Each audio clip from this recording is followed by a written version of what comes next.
guys, welcome back to the Blind World Podcast. I'm your host, Wendy Fuller. This is episode 12.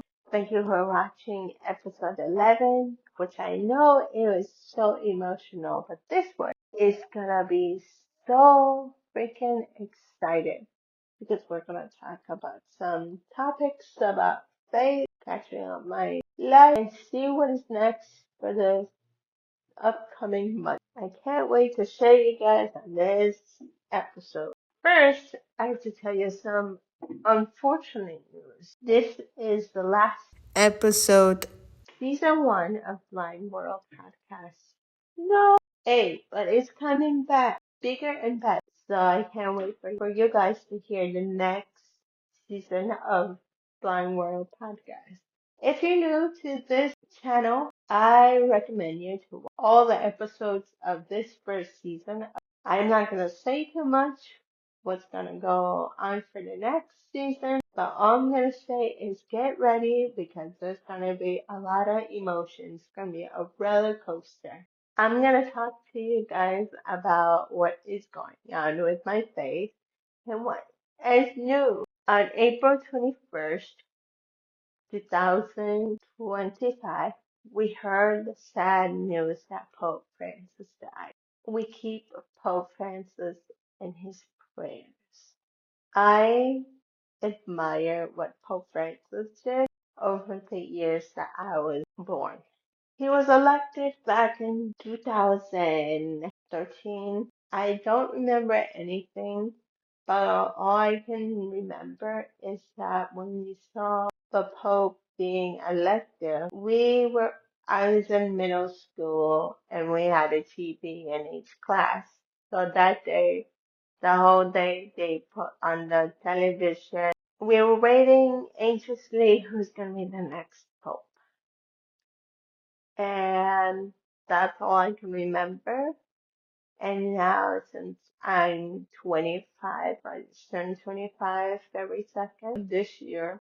Ever since I went to the Impact program, there were a lot of quotes of Pope Francis. We were mainly talking about Pope Francis and how he can relate to the young, elderly, the children, the rich, the poor, the people who are hungry, people who are really poor and need help. I give thanks be to God that I learned more who was Pope Francis. When I heard he passed away, my heart dropped because it's like I was starting to get to know him, and that day I prayed for him and went to work. And then the next day, it did hit me. Not too much, but just a little bit. It hit me. I was like, oh man, they have to elect a new pope. And the pope was already sick. If you guys want to search it up, the pope's illnesses is all on the internet. I just don't want to say about, I just don't want to uninform you guys about Pope Francis. But he was sick before, and our community here was praying for Pope Francis. And we were praying stronger than ever because Pope Francis was a risk of dying. Not just to say that straight, but it was like the headlines was like, hey, pray for Pope Francis. The Vatican said pray for Pope Francis because he's still sick. And yeah, so I was like, okay, I need to keep praying. I need to keep praying. And I did. I did pray. On April 20th, the day before he passed away, he went out to the community and he said his last words, the beginning of Easter season. It was the day of the resurrection. I told myself people need to go. God will surprise us when it's our last day, and that's what happened. One thing that stood me out the most is how he got buried in his tomb. He was so humble. Pope Francis was so humble. Like, there's small details that you wouldn't even know that, oh wow, he for sure did it. The shoes, the stuff that he wore. And then on May 8th, that's when Pope Leo the 14th got elected to be the new Pope. So like 2 days before, they had conclave, and they had like a lot of people. I don't remember how many, but they said 100 and something of conclave guys who could become the new Pope. So they had to elect the one and only Pope who should be the next Pope. On May 8th, it was Thursday, May 8th. My mom put the channel in her phone. It was live stream. We were talking about something, and we were having breakfast. And for some odd reason, my mom was like, "There's white smoke." I'm like, I was like, Mom, you're kidding. She's like, no, there's white smoke. And I'm like, it's white smoke coming out. And I'm like, no. And she's like, yeah. So I searched it up and I'm like, oh yeah, there is white smoke. Habemos papa, Mom says. So I'm like, habemos papa. Amen. And I was like, for a minute, I was shocked because I'm like, that fast? Oh, wow. All of us have to be happy. It was like, wow, we have a new pope, but who's the new pope? That was like our question in our minds. Who's the new pope? So my mom had to go to mass, evening or noon mass, and I stayed to uh take care of my brother. And my mom's like, let's switch. And I'm like, no, you should go to mass. So she ended up going to mass. And I had my phone on, and the other guy comes out and he's talking, but I'm like, where is the new pope? Like everybody was so anxious. I was so anxious to know who was the new pope. And that's when he came out, and I'm like, yay! And I was shouting, well, not that loud, but yeah, I was screaming my lungs out, and I was like, thank goodness, like, thank you God, like, I was praising him, and I'm like, thank you God for hearing all our prayers, and yeah, I almost wanted to cry, but I'm like, no, not really, but yeah, so that was a great, uh, experience to watch. I graduated before May 8th. I graduated. I got my certificate for the Impact program. I'm so excited. These 2 years went by like no other degree. It was like bam, bam, bam. And I was like, oh my goodness, like I finished these 16 months. Oh my goodness, I was in shock. And I, like a couple days before I graduated, I went to the mall because I'm like, I'm gonna wear like a fancy dress. Like I went out and I spoiled myself with the money that I worked. And I'm like, you know what? I need to spoil myself and buy new dresses. So I did, and I liked them, and that's what happened. And so I graduated, and I'm so blessed that I did this program because now I have more knowledge. I'm going to incorporate, some stuff on my YouTube page.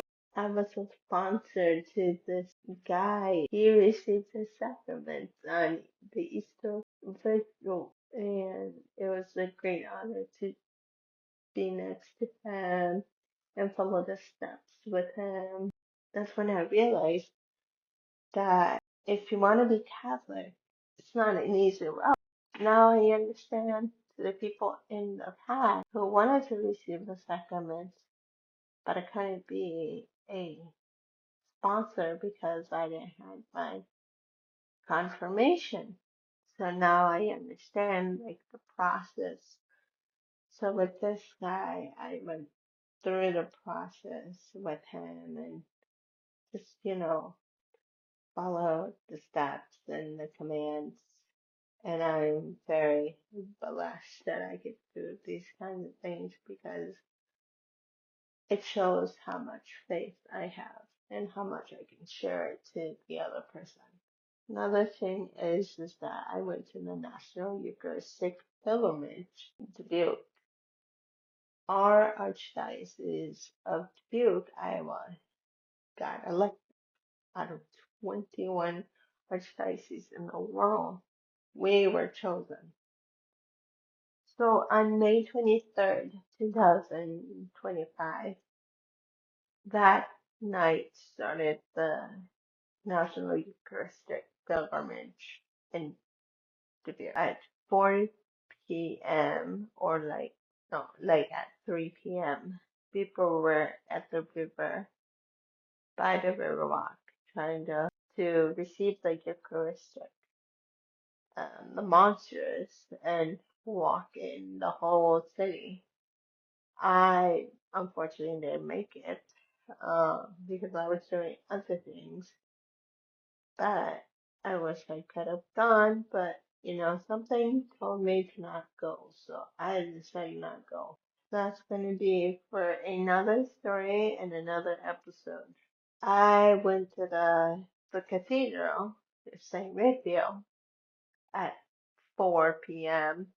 I went there and received the monsters, the Eucharistic, inside the church. It was a wonderful procession. It was something personal to me.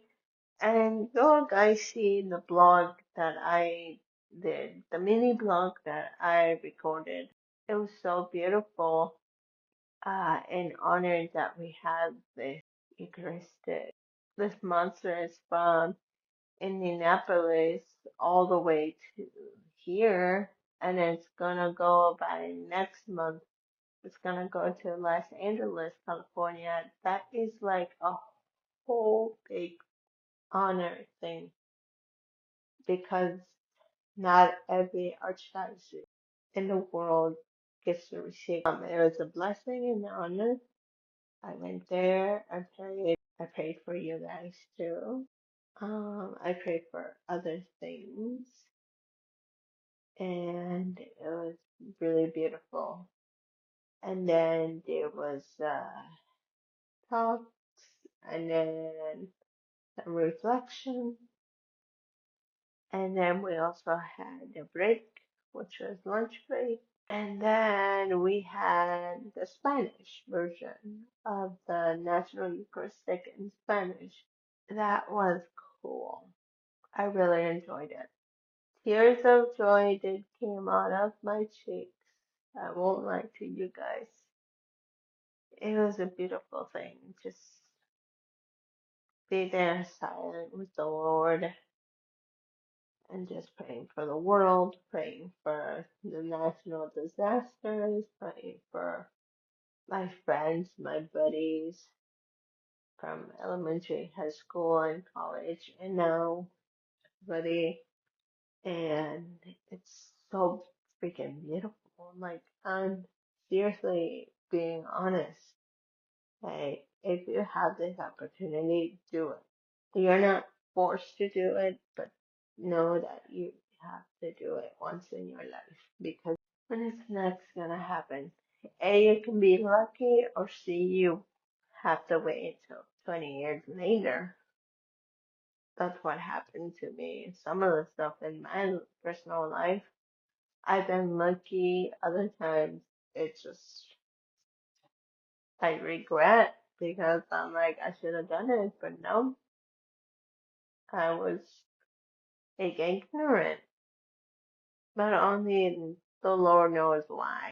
Thank you for watching this video. Don't forget to like, subscribe, and comment down below. And don't forget to share the episodes of Blind World Podcast of Season 1. Thanks very much for your love and support. And we'll see you in the next video. Bye. Adios.